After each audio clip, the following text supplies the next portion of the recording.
Que la paix, la grâce, la miséricorde, l'amour, l'assistance, la protection et la visitation du Saint-Esprit soient les partages de tous les compatriotes célestes dans le précieux et glorieux nom de notre Seigneur Jésus-Christ. Très chers compatriotes et concitoyens célestes, ça fait un bon bout de temps depuis que nous sommes, par la grâce de Dieu, en train de nous laisser enseigner par notre maître, notre directeur, le seul Jésus-Christ de Nazareth, à travers le thème, je cite, un de ses disciples dit, Seigneur, enseigne-nous à prier. Ça, c'est l'audio numéro 13. Passons à ce qui sert jusque-là comme écriture de base. Je suis dans le livre de Luc, chapitre 11, le premier verset, il est écrit. Jésus priait un jour en un certain lieu. Lorsqu'il eut achevé, un de ses disciples lui dit, Seigneur, enseigne-nous à prier comme Jean l'a enseigné à ses disciples. Matthieu, chapitre 6e. Matthieu, chapitre 6e, le verset 9. Voici donc comment vous devez prier. Notre Père qui es aux cieux, que ton nom soit sanctifié. Paix de Dieu sur vous, assistance éternelle sur vous, au nom de Jésus-Christ. Très chers compatriotes, nous sommes partis de ces écritures que nous venons de lire, ces deux portions des écritures, afin de comprendre que ce que nous appelons de nos jours communément la prière de notre Père est arrivé suite à une demande formulée par un de ses disciples du Seigneur, Jésus-Christ. Voyant le Seigneur se livrer à cette activité, c'est-à-dire à la prière, il a bien voulu imiter le Seigneur, imiter le Maître. Le Seigneur priait, les apôtres priaient, et il est aussi impérieux à tout celui qui se dit disciple de Jésus-Christ, qu'il puisse aussi s'adonner à cette activité. Bien-aimés, il nous a été demandé bien des choses à faire pour le Seigneur, mais il y a une des choses sur laquelle Dieu insiste, qu'on doit la faire, cette chose-là, ou cette activité-là, on doit la pratiquer sans cesse. Il s'agit bel et bien de la prière. Car la prière, c'est un de deux moments à travers lesquels l'homme est en contact avec son Créateur. L'homme recherche la sanctification. Selon qu'il est écrit, tout est sanctifié par la parole et la prière. La parole, c'est le moyen par lequel Dieu s'adresse à l'homme. Je l'ai toujours dit pour les habitués de nos interventions, que Dieu peut s'adresser à l'homme de plusieurs façons. Dieu peut utiliser une prédication. Dieu peut te parler. Il peut s'adresser à nous à travers la prophétie, utilisant qui il le veut, la parole des connaissances, les dons. De plusieurs façons, Dieu s'est réservé le moyen de pouvoir s'adresser à l'homme. Mais à l'homme, il n'a été donné qu'une seule voie de pouvoir s'adresser à Dieu, c'est à travers la prière. C'est par la prière que l'homme manifeste sa reconnaissance à Dieu. C'est par la prière que l'homme présente ses requêtes à Dieu. C'est par la prière que Dieu, en tout cas plutôt, que l'homme peut manifester ce qu'il pense de son Dieu, ce qu'il a compris par rapport à Dieu. L'homme s'adresse à nous par la parole, et nous aussi, nous nous adressons à l'homme, à notre mari, à travers la prière. C'est pourquoi la prière est d'une importance capitale. Que la paix, la grâce et la miséricorde de Dieu soient avec vous, au nom de Jésus-Christ. Très chers compatriotes, nous sommes partis de ce passage des Écritures de Luc chapitre 11 pour comprendre que la prière est une émanation de l'enseignement. C'est-à-dire, pour bien prier, il faut d'abord être instruit. Je répète ce que j'ai toujours répété dans tous les audios, que si l'honnête arrive que de tomber sur cet audio, sur celui-ci, le 13e volet, tu peux entrer en contact avec la personne qui a posté l'audio par lui. Il te sera transmis les audios manquants, c'est-à-dire les 12 précédents audios. Que la paix de Dieu soit avec vous au nom de Jésus-Christ.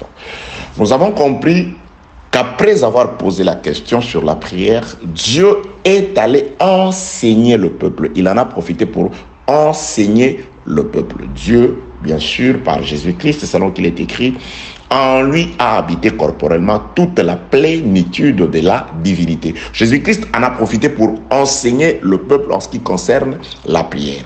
Il a commencé dans le livre de Matthieu chapitre 6, le verset 6e, à présenter les lieux de la prière. Car depuis l'Ancienne Alliance, Dieu a insisté sur le lieu de la prière.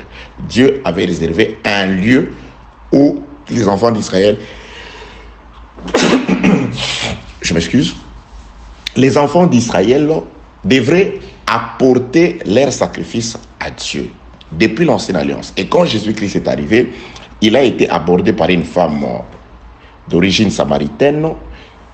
Après avoir que celle-ci se soit rendue compte qu'elle s'est trouvée bel et bien en face d'un prophète, elle a abordé le sujet concernant les lieux de la prière ou les lieux d'adoration.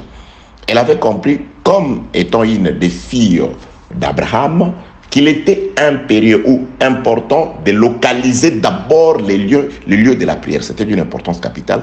C'est alors que Jésus-Christ lui indiquera un lieu à venir. L'heure est venue, elle est déjà venue, où les vrais adorateurs adoreront le Père en esprit et en vérité. C'est là, c'est les adorateurs que le Père demande. Que la paix, la grâce et la miséricorde de Dieu soient avec vous au nom de Jésus-Christ. Raison pour laquelle Jésus-Christ s'exprimant en parabole vis-à-vis de ses apôtres, il leur dit, si tu veux prier, entre dans ta chambre, ferme ta porte et prie ton Père qui est là dans le lieu secret. Et ton Père qui voit dans le secret te le rendra. Nous nous sommes rendus compte que c'était une adresse parabolique, qu'en parlant de la chambre, Jésus-Christ en réalité ne voulait pas empêcher les gens de prier dans les églises ou au salon ou n'importe qui. Mais c'était un enseignement que nous avons compris par le Saint-Esprit à travers ce qui nous a été détaillé dans les audios précédents. Nous sommes arrivés où Jésus-Christ entre dans le vif du sujet afin de pouvoir répondre à la question. Voici comment vous devez prier. Notre Père. Il y a des audios où nous avons montré l'importance d'être un enfant de Dieu. C'est-à-dire la prière, c'est une conversation entre un fils et son géniteur, entre un enfant et son parent et son père. Donc il faut être un enfant de Dieu. Nous sommes partis dans les Écritures pour attester que certes, toute la créature sortie d'un seul homme, que la Bible dit être enfant de Dieu, Adam, mais ce dernier ayant péché, il a été déchu de toute la grâce de Dieu ou de ces liens de filiation qui faisaient de lui directement un enfant de Dieu. Il a été éloigné de Dieu. C'est pourquoi Adam étant éloigné de Dieu, tous qui sommes sortis d'Adam, nous tous qui sommes issus des seins ou des reins d'Adam, nous avons subi les mêmes conséquences qu'Adam. Le frère Paul le dit quand il s'adresse au peuple de Rome, dans le livre de Romains chapitre 5, il dit « Le péché a été imputé même à ceux qui n'ont pas commis le même type de transgression qu'Adam. » Donc nous nous sommes, le fait tout simplement de porter les sangs d'Adam, nous nous sommes retrouvés englobés dans le péché d'Adam et éloignés de Dieu. il a fallu que Dieu, dans sa miséricorde, comme promis par le prophète, qu'il vienne récupérer l'homme, la plénitude de l'esprit dans un corps, a payé les prix afin que la vie de Jésus-Christ donnée à la croix puisse constituer un prix qui nous rachète, qui nous adopte, les enfants déchus d'Adam, aujourd'hui par le sang de Jésus, par la vie de Jésus-Christ qui a été donné, sacrifié à la croix du calvaire à Golgotha, nous sommes redevenus aujourd'hui enfants de Dieu. Dieu ne nous regarde plus comme enfants rebelles, mais à travers la vie de Jésus livrée à la croix, à travers la mort de Jésus-Christ, nous sommes redevenus enfants de Dieu. Donc, nous avons par Jésus-Christ la liberté de pouvoir demander à Dieu comme des enfants s'adressant à leur Père. C'est pourquoi Jésus-Christ, voulant démontrer l'avantage d'être un enfant de Dieu, il donne un exemple. Il dit, vous, Père, quant à la chair, aussi méchant que vous soyez, vous savez donner de bonnes choses à vos enfants. À combien plus forte raison Dieu donnera-t-il le Saint-Esprit à ses élus qui crient à lui nuit et jour? C'est-à-dire, quand on a le lien de filiation avec Dieu, les liens de filiation paternelle, et que Dieu est votre Père, on n'est pas fils de Dieu de manière verbale, mais on le devient en Jésus. On le devient quand on est adopté. Et un fils adopté porte les marques, le nom, les faveurs de son Père. C'est pourquoi le nom de Jésus étant la parole, d'après ce qui est écrit dans le livre d'Apocalypse, donc c'est-à-dire un fils adopté est visiblement celui qui vit selon la parole, celui qui obéit à la parole, celui qui marche, qui atteste les sons de son parent, qui atteste l'identité céleste de son Père étant sur la terre. C'est pourquoi Jésus-Christ commence par dire, voici comment vous devez prier, notre Père qui est aux cieux. Donc, que celui qui prie se regarde d'abord, suis-je réellement un enfant de Dieu?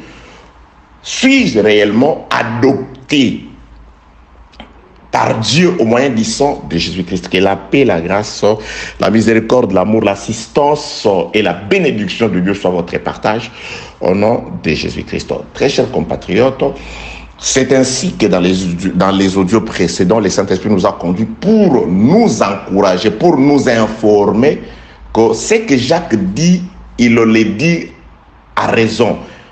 Vous demandez et vous ne recevez pas parce que vous demandez mal. Donc, il faut savoir demander. Et Jésus-Christ, quand il veut enseigner à ses enfants comment demander, il commence par leur dire où être pour demander. Il leur présente la chambre. Et nous avons compris que la chambre, c'est le lieu de rencontre entre l'homme et la femme. Or, nous ne nous rencontrons avec Dieu que dans sa parole. Emmanuel, Dieu sur la terre, Christ, les lieux de rencontre, le véritable tabernacle de Dieu aujourd'hui, c'est la parole. Là où Dieu a dit à Moïse, tu édifieras un tabernacle sur la terre, c'est là que je me rencontrerai avec mon peuple. Les lieux d'union entre Dieu et les peuples, c'est Emmanuel, Dieu ensemble avec le peuple. C'est pourquoi même David avait chanté, avec Dieu nous ferons des exploits. C'est-à-dire, lorsque Dieu s'unira de nouveau en Jésus-Christ avec le peuple, ce sera un temps des exploits. C'est pourquoi toi qui vis la parole, toi qui aimes la parole, toi qui es rempli du Saint-Esprit, laisse que les exploits soient ton partage au nom de Jésus-Christ.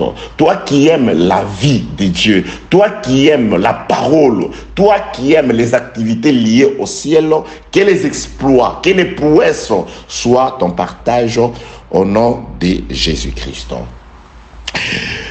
Matthieu chapitre 6, le verset 9e. Voici donc comment vous devez prier. Notre Père qui est aux cieux. C'est là que nous sommes arrivés.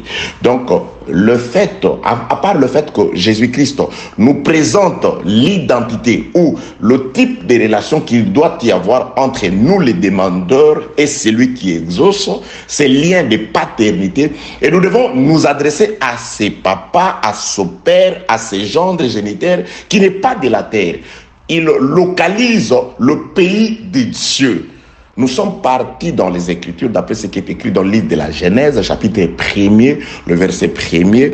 Au commencement, Dieu créa le pays de Dieu, les cieux et la terre. Nous avons compris que par Genèse, chapitre 1er, le verset 1er, déjà Dieu au début, a créé les deux nations. Et ces deux nations seront perpétuellement en guerre. Bien aimé, j'insiste, parce qu'il y a les habitants des cieux, il y a les habitants de la terre.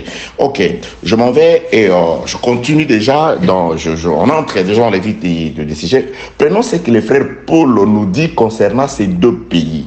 Donc, prenez déjà Genèse, remplacez. Au commencement, Dieu créa le pays céleste et le pays terrestre. Ce sont deux nations bien-aimées dans le Seigneur. Donc Dieu a créé ces deux nations. Et il y aura guerre en perpétuité entre ces deux nations. Et chaque fois que Dieu voulait refléter cette gloire, il y avait toujours guerre entre les deux nations.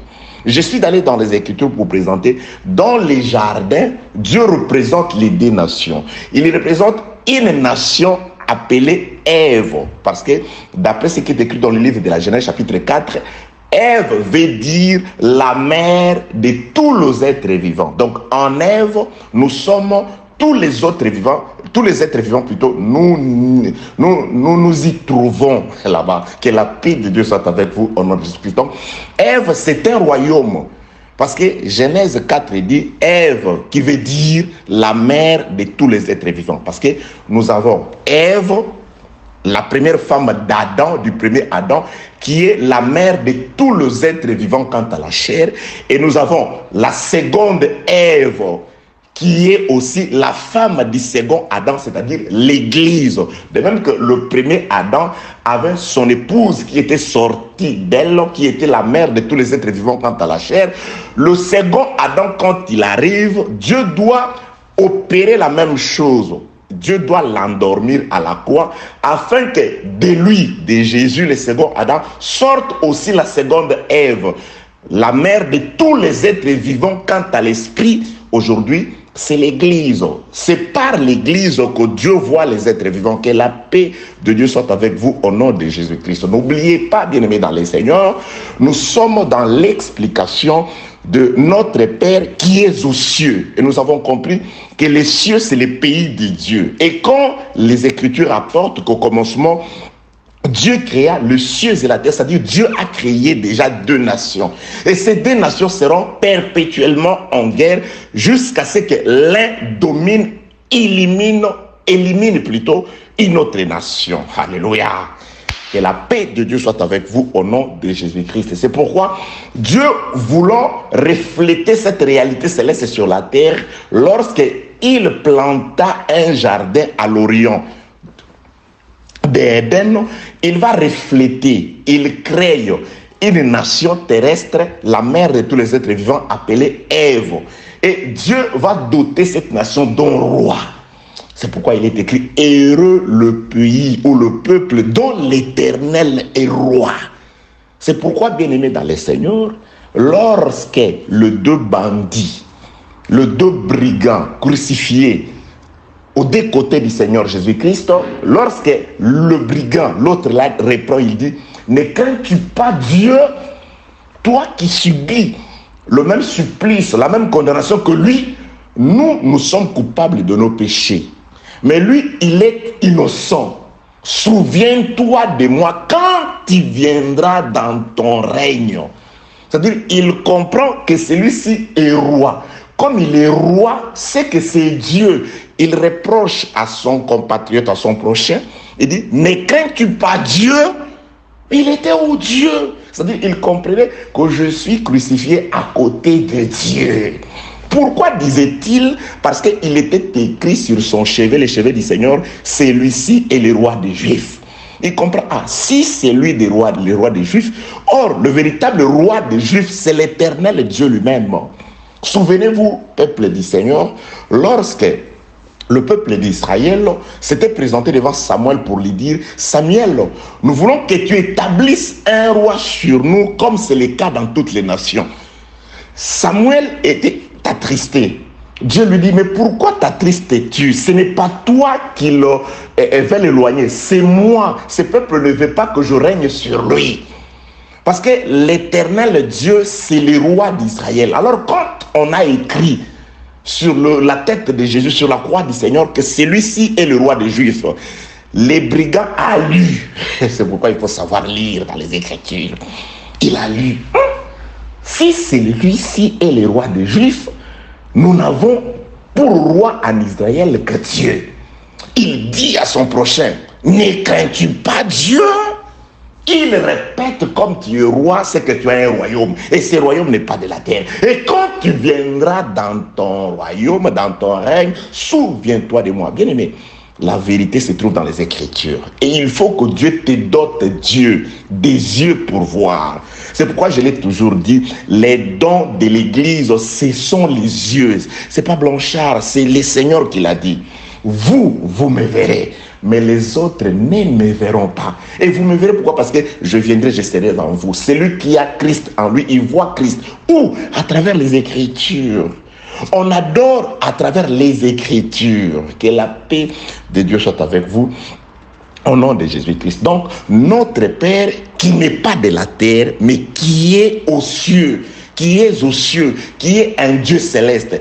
Il a une cité, il a un pays, et son pays, c'est les cieux. Ce sont les cieux. Il est d'origine céleste. C'est à ce Dieu-là des cieux. C'est pourquoi tu ne peux pas adorer ce Dieu-là si tu ne connais pas, si tu ne maîtrises pas sa nation. C'est pourquoi je suis allé nous dire par le Saint-Esprit, à travers les témoignages des Écritures, que Dieu, il a établi, il a commencé par dire au commencement, Dieu créa le royaume de Dieu et le royaume des hommes. Il créa les cieux et la terre. Il créa deux pays, deux nations. Alors il commence par refléter. Dieu crée Ève qui représentait un royaume, la mère de tous les êtres vivants. Il lui dote d'un roi, Adam. Il était le roi qui régnait sur Ève, son royaume. Et Dieu va créer encore un royaume animalier, les animaux. Il forma les animaux de la terre. Et Dieu leur dote d'un roi qui s'appelle le serpent. Oui, il était le plus rusé de tous les animaux des champs que l'Éternel Dieu avait créés. Donc il y avait deux royaumes dans les jardins. Il y avait Ève qui avait plutôt pour roi Adam son mari. Et il y avait les animaux normaux qui avaient pour roi les serpents. Comme les deux nations doivent se mettre en guerre, oui, le serpent doit commencer, il doit lancer les hostilités. Il ne s'attaque pas à ses homologues. C'est pourquoi j'ai toujours dit, bien aimé dans les Seigneurs, ne vous en faites pas. Le frère David, je crois c'est quoi? C'est le fils d'Azaph. Il dit, les méchants, je crois c'est Psaume 71. Le méchant, ils prospèrent, ils sont à l'aise, ils ont la bonne santé, et tout, et tout, et tout. Et moi, parfois, il m'arrive malheur. Et quand je vais le suivre, je me dis, non, non, je ne dois pas trahir la race des enfants, la race de ceux des cieux. C'est pourquoi il y a plusieurs écritures. Les malheurs atteignent souvent le juste. C'est-à-dire les diables et ses flèches sont beaucoup plus dirigés vers ceux qui sont des dieux. Parce qu'il le veut faire tomber. Lui, il est déjà tombé. Ceux qui sont à lui, lui et ses disciples et ses apôtres, ils sont déjà tombés. Ils voudront toujours faire tomber ceux qui sont debout. C'est pourquoi il est écrit que celui qui est debout ou qu'il croit être debout, qu'il fasse attention. Les flèches des ténèbres sont adressées vers ceux qui sont des dieux. C'est pourquoi les serpents, il doit s'adresser à ceux qui ont la loi, à celui qui a la loi. Il se dirige non vers Adam, mais vers le royaume d'Adam. Le serpent s'adressera au royaume, à Ève.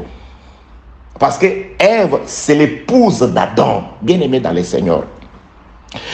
Jésus-Christ, Paul allant sur le chemin d'Emmaüs, il était envoyé par les sacrificateurs afin d'aller mettre en prison ceux qui croyaient en Christ. Jésus-Christ lui dira, Saul, Saul, pourquoi persécutes-tu mon royaume, mon Adam, mon corps, la chair de ma chair? Il dit, pourquoi me persécutes-tu? Là, c'est Adam qui parle. Mais Paul persécutait Christ à travers son épouse, à travers le croyant, à travers le fidèle. C'est ainsi, bien-aimé dans les Seigneurs, qui veut s'attaquer à Christ, s'attaque à un croyant. C'est pourquoi celui qui a Christ, qui craint Dieu, c'est lui qui les protège, c'est celui qui a protégé le peuple sur le chemin d'Emmaüs. Non, c'est le chemin de Damas, pas d'Emmaüs, de Damas.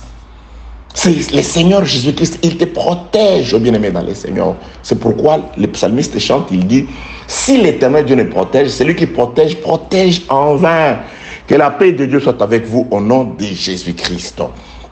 Donc, le royaume de la terre, parce qu'il est écrit que le serpent, Dieu forma de la poussière de la terre les animaux. Le royaume de la terre doit s'adresser au royaume, à cette femme qui est sortie d'un homme qui avait l'esprit de Dieu. Parce que Adam égale la terre plus le souffle céleste de Dieu. Alors, cette femme est sortie de cet homme-là qui avait le souffle de Dieu. Ève. Alors, le roi de la terre, le roi du monde, les dragons, les princes de ce monde, il doit s'attaquer à ce royaume-là. C'est pourquoi cette guerre-là, elle sera plutôt perpétuelle entre le roi de la terre, le roi du monde, et ceux ou celle qui est sorti d'Adam, les véritables. C'est ça les hostilités, bien-aimés dans les Seigneurs. Et nous vivons jusqu'à ce jour les conséquences de cette guerre-là. Le frère Paul nous avertit, il dit, or pour tous ceux qui veulent vivre pieusement en Jésus-Christ, ils seront persécutés. C'est-à-dire, il y aura guerre en perpétuité entre les royaumes des cieux et le royaume de la terre, entre les habitants des cieux et les habitants de la terre. Qui sont les habitants des cieux aujourd'hui et qui sont les habitants de la terre? Comment reconnaît-on les habitants des cieux et les habitants de la terre? Comment on peut les différencier? Je suis dans le livre des Philippiens, chapitre 3e. Voyons ce que le Saint-Esprit nous dit par le frère Paul. Philippiens chapitre 3, cherchons le verset plus précisément. Je peux commencer et au 17e verset, mais le verset qui nous intéressera plus, c'est le 20e, ce sera le 20e. Philippiens chapitre 3, je commence la lecture au 17e verset. Soyez tous mes imitateurs, frères, et portez les regards sur ceux qui marchent selon les modèles que vous avez en nous. Portez les regards sur ceux qui marchent selon les modèles que vous avez en nous. Mais aujourd'hui, il y a des gens qui ne marchent pas selon les modèles que nous avons à travers la vie des apôtres. Donc, il faut faire très attention, il faut bien regarder. Oh, pourquoi vous me regardez? Mais oui, tu es celui qui est censé imiter Christ afin que nous imitions Christ par toi, prédicateur.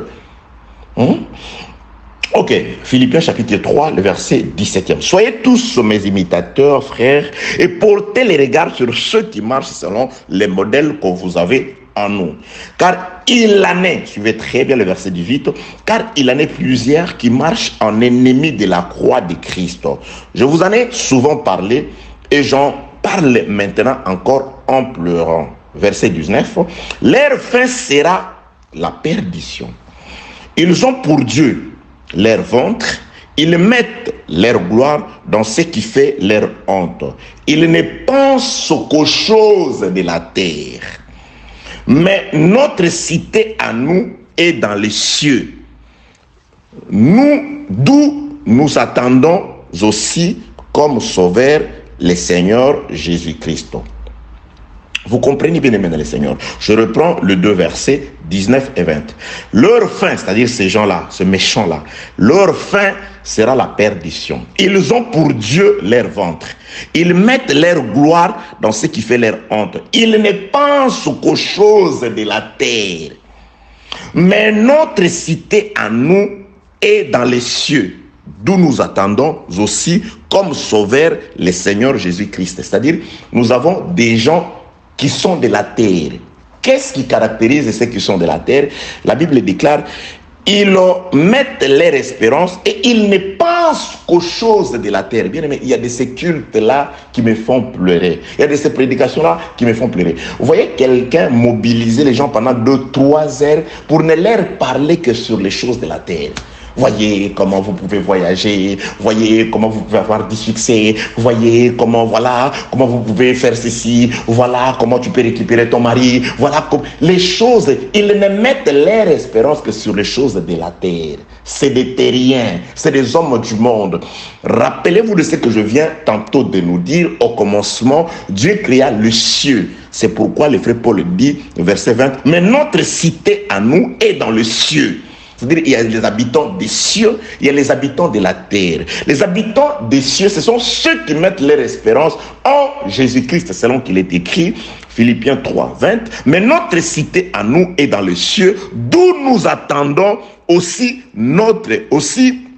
comme sauveur le Seigneur Jésus-Christ. C'est-à-dire, leur attente est par rapport à Jésus. Pourquoi? Parce qu'ils sont des cieux. Ils sont de la cité céleste. Et ceux de la terre, leur problème, c'est des choses de la terre. C'est des prédications de la terre. C'est les raisonnements terrestres. C'est l'affection aux choses du monde.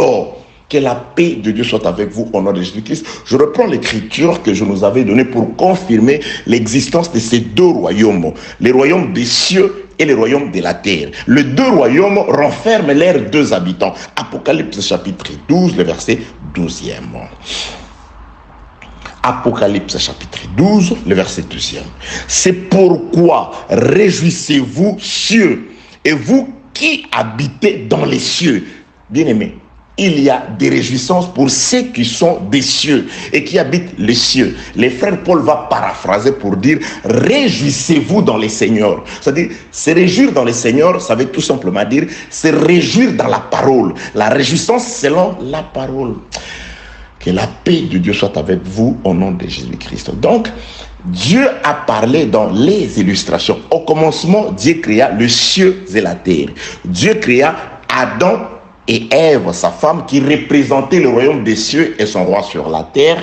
Dieu créa les animaux qui représentaient le royaume de la terre et leur chef, les serpents, que la Bible va déclarer, Apocalypse toujours chapitre 19, chapitre 12, les serpents anciens, appelés aussi dragons, appelés Satan, appelés diable, ces différentes appellations. Que la paix de Dieu soit avec vous au nom de Jésus-Christ.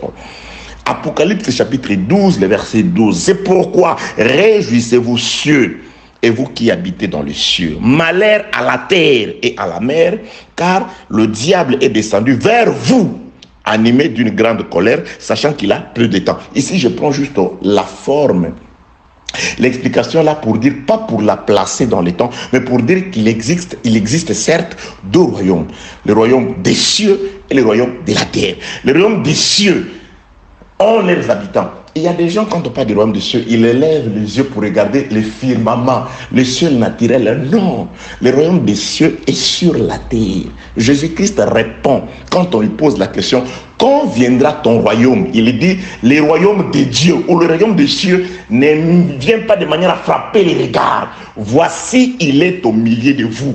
Le royaume des cieux, le royaume de Dieu par Jésus était au milieu du peuple. C'est pourquoi, de même que dans les jardins, à travers la première femme d'Adam, le royaume des cieux était représenté sur la terre. Aujourd'hui, le royaume des cieux est représenté sur la terre à travers la femme du second et dernier Adam qui est l'Église.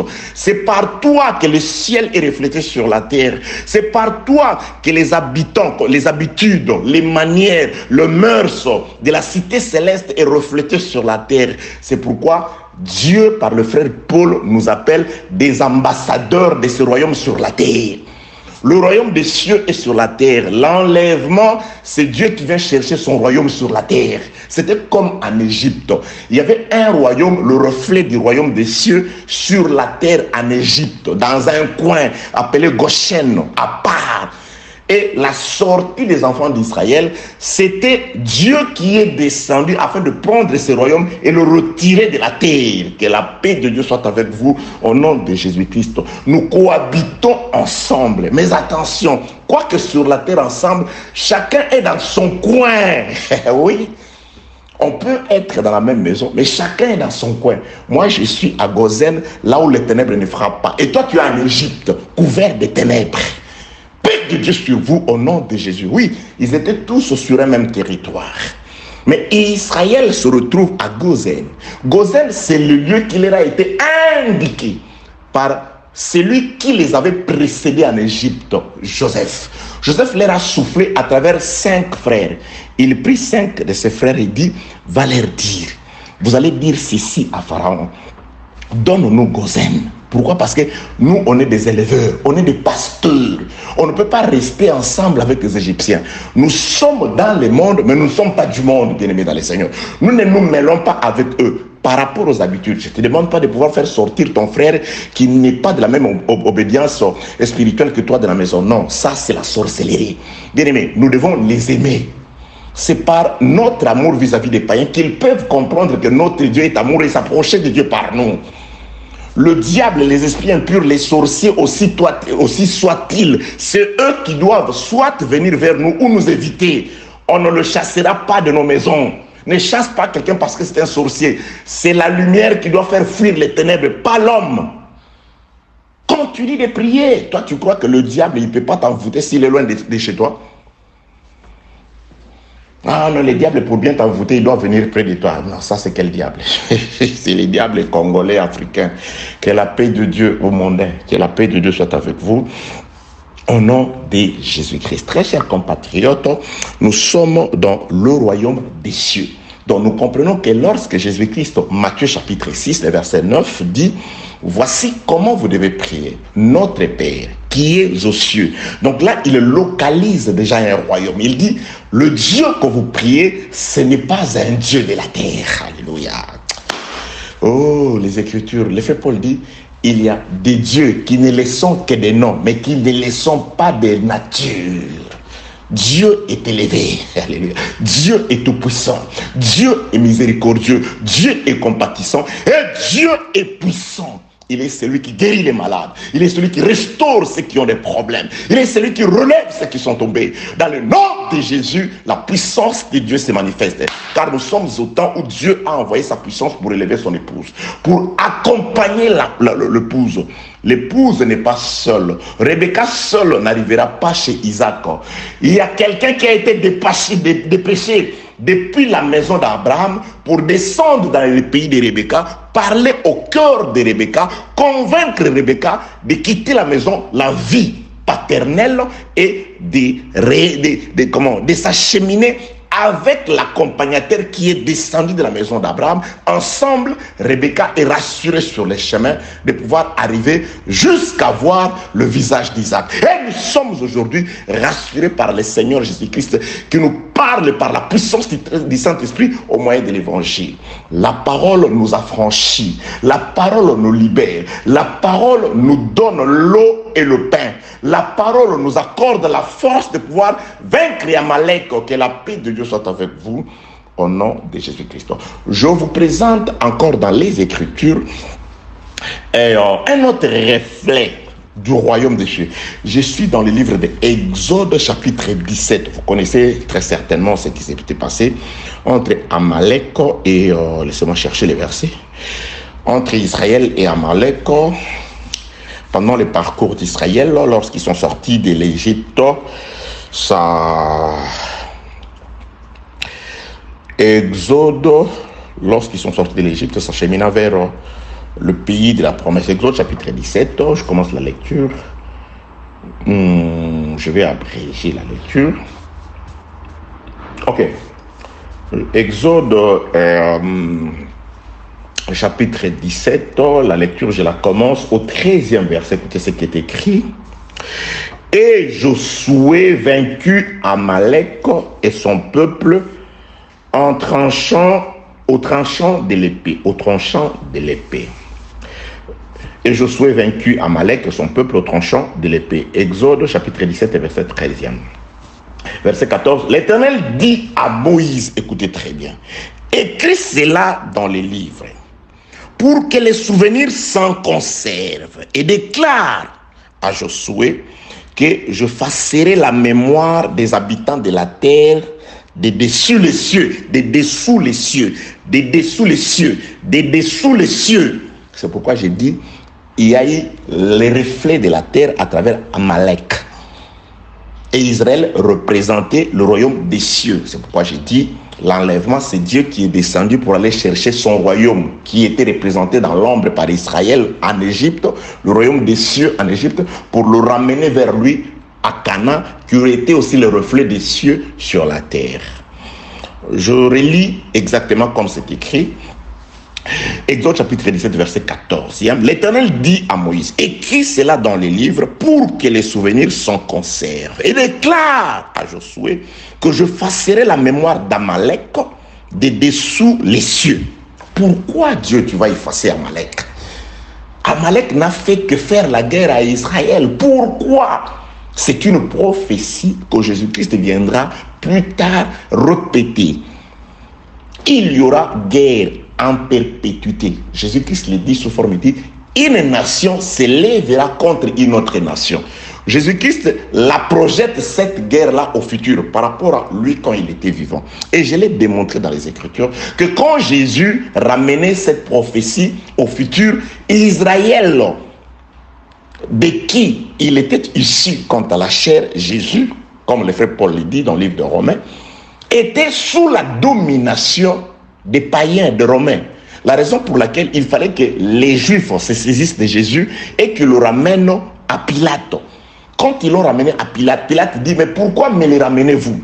Jugez-les vous-même et mettez-les à mort vous-même. Il dit, non, nous n'avons pas le droit, nous les Juifs, de mettre quelqu'un à mort. C'est-à-dire, ils n'avaient pas le droit de pouvoir exécuter leur loi. Parce que la loi disait à un blasphémateur, il doit être mis à mort. Alors, ils ne pouvaient pas. Pourquoi? Parce qu'il y avait un autre royaume qui dominait sur eux. La loi de Dieu était sous la loi de César. Nous n'avons pas le droit, nous n'avons pas le pouvoir. La loi de César ne nous autorise pas à mettre quelqu'un à mort. Je suis dans le livre de Jean chapitre 18. C'est alors que, ah oui, Pilate va se rappeler, oui, moi je suis un gouverneur juif. Pilate n'était, attention, un gouverneur romain. Pilate était il était envoyé, il était le représentant de César, de Rome en Israël, à Jérusalem. Nous n'avons pas ce pouvoir-là. C'est pourquoi dans la conversation de Jean chapitre 18, il va poser la question à Jésus. Moi, je suis juif, moi. Ce n'est pas de moi qu'il s'agit. Il s'agit de tes propres frères, de ceux de ta nation et les sacrificateurs qui t'ont livré à moi. Parce que votre loi est sous la nôtre. C'est-à-dire Jésus, quand il dit une nation s'élèvera contre une nation. Déjà, il vivait ces choses-là. C'est pourquoi j'ai dit, ce qui sera, c'est ce qui est. Et ce qui est, c'est ce qui a été. Le serpent, au commencement, voulait dominer sur Ève. Et il a réussi. Lorsqu'il s'est attaqué à Ève, le serpent a vaincu Ève. Ève est chutée. Le serpent, depuis ce jour-là, sous forme de ténèbres, sous forme de la mort, sous forme de force des ténèbres, a régné sur Ève. Lorsque Jésus-Christ arrive, Luc chapitre 4, il trouve les serpents, la nation terrestre, en train de dominer sur son peuple. Le serpent lui dit, tu vois le monde, la gloire, tout ce que je t'ai montré là, j'y domine. Ça m'a été donné et moi je la donne à qui je veux. Jésus-Christ a trouvé cette guerre-là déjà. Le peuple de Dieu était couvert sous la puissance de la mort. Le fleuve de la mort avait envahi les sables de Dieu. Que la paix de Dieu soit avec vous au nom de Jésus-Christ. Raison pour laquelle cette guerre-là avait commencé là-bas. Et Jésus-Christ, quand il vient, il trouve déjà une domination terrestre sur le reflet du royaume des cieux sur la terre, c'est-à-dire sur Israël. Sous le pouvoir, il dit, nous n'avons pas le pouvoir de mettre quelqu'un à mort. Or, la loi de Dieu leur autorisait, dans certains cas, de pouvoir mettre quelqu'un à mort. Si quelqu'un fait ceci, il sera retranché de son peuple. Mais la loi de César, du roi de la terre, dominait sur Israël. La preuve en est que Pilate leur pose la question, voudriez-vous que je crucifie votre roi? Il dit, non, celui-ci, nous ne le connaissons pas. Notre roi, c'est César. Or, César était un païen. Ils ont refusé Israël. Ils ont refusé Dieu, Christ, pour s'octroyer César, le prince du monde, pour roi. Donc, ils ont confirmé que nous ne voulons pas être sous la domination de Dieu, sous le joug de Dieu. Mais nous voulons nous en débarrasser pour être comme toutes les nations dominé par César, car à cette époque, c'était le royaume de Rome qui dominait sur toute la terre. Que la paix de Dieu soit avec vous, au nom de Jésus, que je ne voudrais pas dépasser 1 heure. Vous comprenez, bien aimés dans les Écritures. Et jusqu'à ces jours, il faut faire très attention. Les frères Pierre dit, dans signe de ses lettres, il écrit, il dit, les passions de la chair font la guerre à l'âme. Font la guerre à l'âme, les passions de la chair, les désirs de la chair. Il y a de la guerre, non seulement. C'est pourquoi il ne faut pas d'abord craindre les sorciers, les gens du dehors. Il faut d'abord craindre l'ennemi que tu portes en toi, la chair avec ses désirs, le monde avec ses plaisirs. Que la paix de Dieu soit avec vous au nom de Jésus-Christ. Je rentre dans les Écritures. Là, je suis allé nous dire toujours que la guerre entre Amalek et le peuple d'Israël, Dieu, il va la définir d'une autre façon. Exode chapitre 17, le verset 14. L'Éternel dit à Moïse, écris cela dans le livre pour que les souvenirs s'en conservent, et déclare à Josué que j'effacerai la mémoire d'Amalek de dessus les cieux.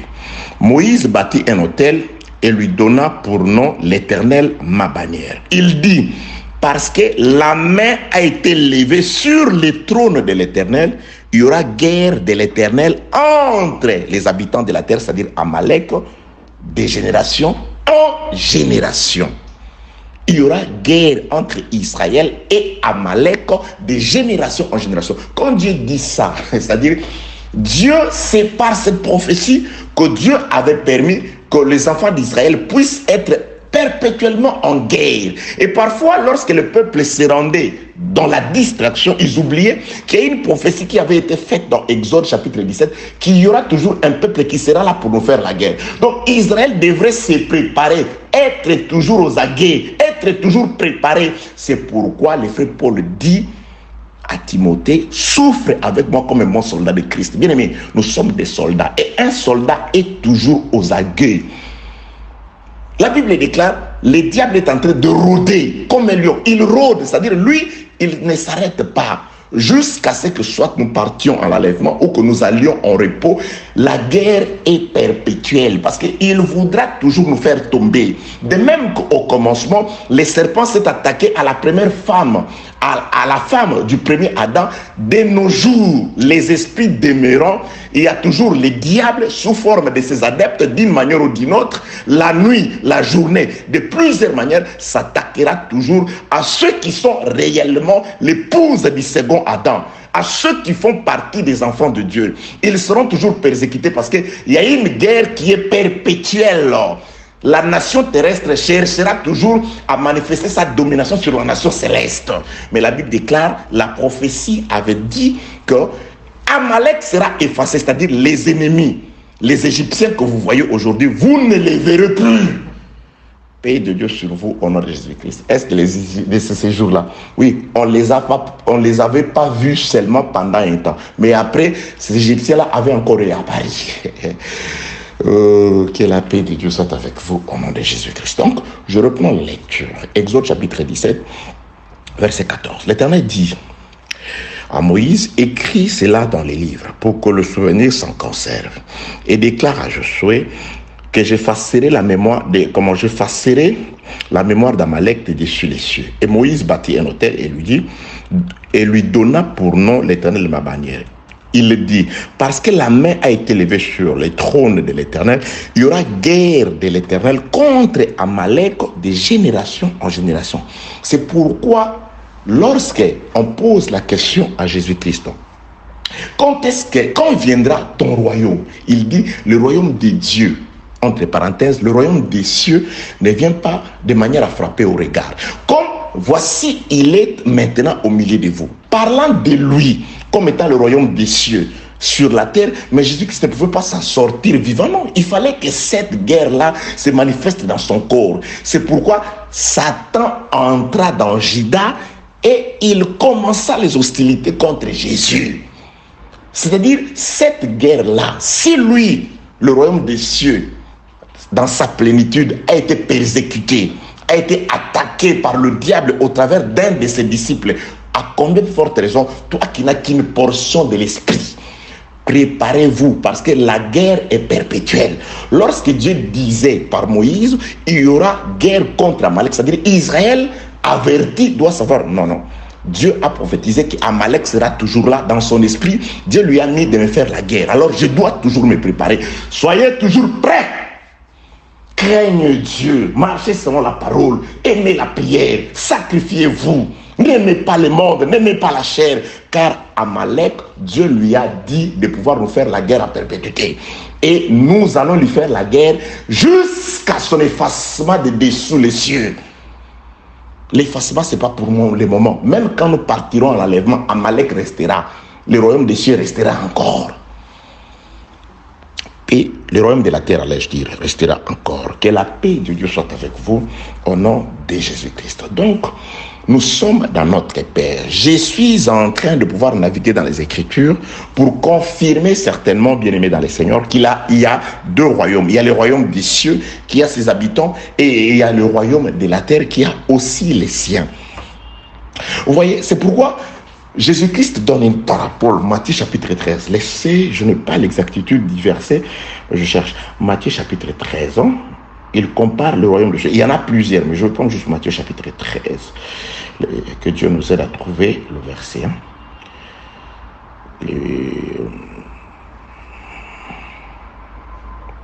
Attendez.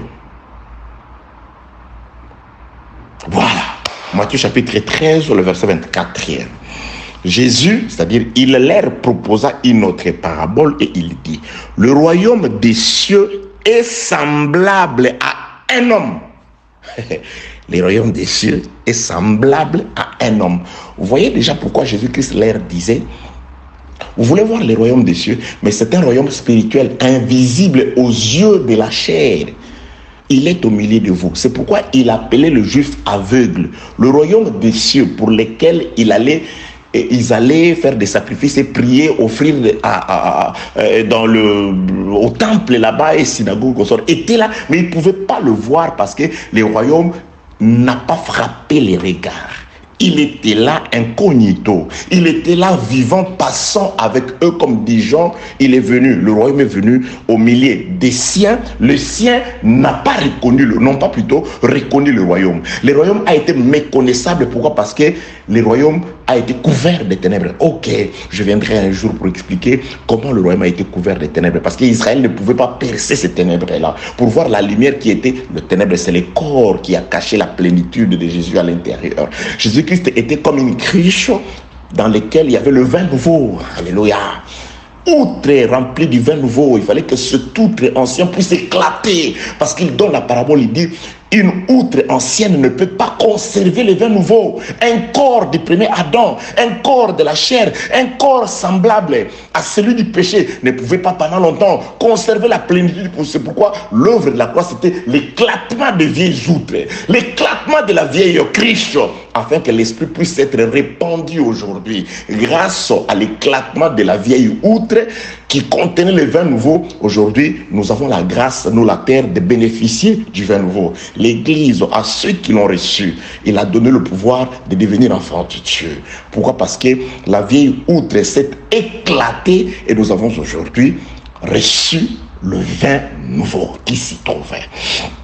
Très chers compatriotes, Jésus-Christ dit ceci, et je vais terminer. Matthieu chapitre 13, et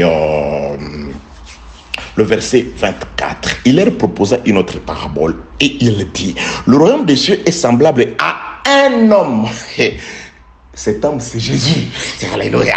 Oui, le royaume des cieux qui ne vient pas de manière à frapper les regards. Voici, il est au milieu de vous. Il parlait de lui. Alors, il répète encore, le royaume des cieux est comparable à un homme.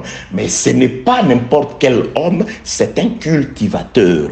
Écoutez la lecture, Matthieu 13, 24. Il est proposé une autre parabole et il dit, le royaume des cieux est semblable à un homme qui a semé une bonne sémence dans son champ. Il a semé Blanchard, il a semé les élus, il a semé les saints, il nous a laissés. Il dit, Père, je ne te demande pas de pouvoir les enlever du monde, mais je voulais tout simplement que tu les conserves dans le monde. Ils sont dans le monde, ils ne sont pas du monde. Joseph ne pouvait pas dire à ses frères que demander à à Pharaon de vous donner un terrain sur la terre de Canaan. Non, en Égypte, dans son royaume de la terre, mais à part. C'est-à-dire, le royaume de Dieu est comparable à un homme qui sème sa bonne semence dans son champ. Il dit, bon, je vous place ici, je vous laisse ici, je vous donne mon pouvoir, je vous donne ma vie, je vous donne. Il nous a laissé. Oui, nous sommes sur la terre. Il est parti, mais il nous a laissé. Il a pris sa semence, la bonne, il a placé sur la terre. Nous sommes les enfants du royaume. Nous sommes la bonne semence de Dieu pour le moment sur la terre. Grâce à la mort de Jésus-Christ, il a sémé le bon blé. Le blé, nous sommes sur la terre. Il le disait dans le livre de Jean chapitre 12. Si le grain de blé qui est tombé à terre ne meurt, il reste seul. Mais s'il meurt, il produit beaucoup d'autres blés, beaucoup d'autres fruits. Nous voici, Jésus par sa mort nous a sémés. Nous sommes sur la terre, nous existons la bonne sémence. Les fils du royaume, nous sommes là. Pourquoi? Parce que le royaume des cieux s'était rendu semblable à un homme et il est venu s'aimer. Alléluia! Il a sémé par sa mort. Nous sommes sortis aujourd'hui de la terre, nous avons germé. Pourquoi? Parce que le royaume des cieux a fait le travail de s'aimer. Matthieu chapitre 13, le verset 24. Il leur proposa une autre parabole et il dit, le royaume des cieux est semblable à un homme qui a sémé une bonne semence dans son champ. Mais pendant que les gens dormaient, son ennemi vint s'aimer délivrer parmi les blés et s'en alla. Donc, nous sommes là. C'est pourquoi il y a des gens, non, je voudrais, bien aimé, même si tu chasses les sorciers de ta maison, tu auras encore un autre sorcier d'une autre forme. Parce que tes yeux ne peuvent pas voir tous les sorciers du monde. C'est pourquoi Dieu ne vous donne pas cette peine-là. Ne soyez pas des chasseurs de démons. Il y a des gens qui sont là, ils cherchent démons. Ils voient Cancrela, démons. Ils voient Ra, démons. Ils voient... Surtout, bien aimé, vous, mes frères européens, vous, ça va un peu. Chez moi en Afrique, presque tous les chats, c'est des sorciers. Que la paix de Dieu soit avec vous dans Jésus-Christ. Et la personne qui parle lui-même, il a très mauvais cœur, un égoïste, mais il craint, lui, les actes qu'il fait, c'est les actes et les œuvres du diable, mais lui, les diables pour lui, c'est les chats, c'est le pauvre chat, c'est le pauvre chien. Il ne soigne pas sa maison, il lave pas sa vaisselle avant de pouvoir s'en aller, il laisse la vaisselle ou elle laisse la vaisselle sale, le balai, le matin, il y a des cancrelats qui se trouvent, c'est les démons. Ils commencent à chasser les cancrelats. Au lieu de chasser les cancrelats par les insecticides, lui il chasse les cancrelats ou elle chasse les cancrelats à travers la prière. Cancrelats, au nom de Jésus, cancrelats. Les rats qui sont dans cette maison, en tout cas dans ma maison, ces rats-là, c'est des démons. Que la paix de Dieu soit avec vous. Donc je voudrais finir pour dire, nous sommes encore dans le royaume de Dieu. Je voudrais aujourd'hui, j'ai prévu de parler sur que ton règne vienne. Vous verrez, le thème sera ainsi, mais Dieu a permis de nous conduire tel qu'au prévu par lui. Donc le royaume de Dieu, comprenez que notre Père qui est aux cieux, donc il s'agit de celui qui a dit, le royaume de Dieu ne vient pas de manière à frapper au regard. Voici, il est au milieu de vous. De celui de qui il est écrit, le royaume des cieux est semblable à un homme qui a sémé de la bonne semence dans son champ. Il a sémé les blés. Or, celui qui sème les blés, le semeur qui est sorti pour s'aimer, c'est Dieu, c'est le Seigneur Jésus-Christ. Dieu qui a quitté l'éternité, il vient maintenant s'aimer. Et quand il sème la bonne semence, il y a aussi les malins qui ont ses enfants, les enfants du malin. Donc nous sommes en Égypte, nous avons des Égyptiens et les autres nationalités. Nous avons aussi les enfants d'Israël, les saints de Dieu. Nous nous trouvons sur une même terre.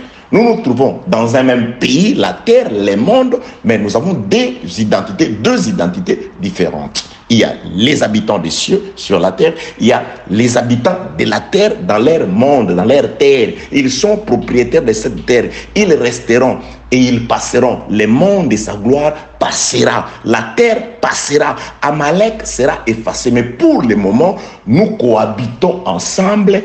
Nous devons être aux aguets. Ils veulent s'attaquer à nous et nous devons être toujours prudents. Que la paix de Dieu soit avec vous au nom de Jésus-Christ. De même que dans les jardins, Adam et sa femme ont cohabité côte à côte avec les dragons, les serpents anciens et sa population, les animaux. C'est pourquoi le frère Paul fait la distinction entre les hommes charnels qui sont animaux ou animaux et les hommes spirituels. Donc il y a le royaume des cieux et la terre. Au commencement, Dieu créa Christ et son peuple et les dragons et son peuple, c'est-à-dire le cieux, les pays célestes, la cité céleste, représentée par Christ et l'Église et les saints et ceux qui craignent Dieu et aussi les princes de ce monde avec ceux qui sont des mondes. Paix de Dieu sur vous au nom de Jésus-Christ. À la prochaine.